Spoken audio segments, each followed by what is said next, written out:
از مسئله داغی که در اونجا مورد بررسی قرار گرفت، این مسئله تو حل و فصل مسئله های سرحدی بازداشتن ساختمان راه بود. ساختمان راه کوکتاش اقصوی. همین راه باید تو حل مسئله های یعنی به اصطلاح نشانگذاری یا اینکه دلیمیتاسیون سرحد باید این مسئله اصلا باید برداشته نمیشد.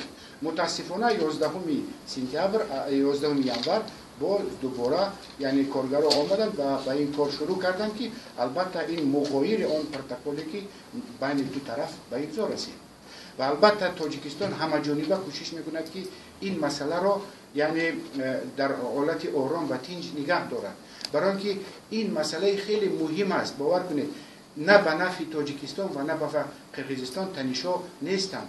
ما باید دو طرف باید از هر امکانیت خودمان استفاده کنیم که تا کوشش کنیم که هر چیز زودتر اونجا صلح و صلاح به وجود پیدا شود و مستحکم شود.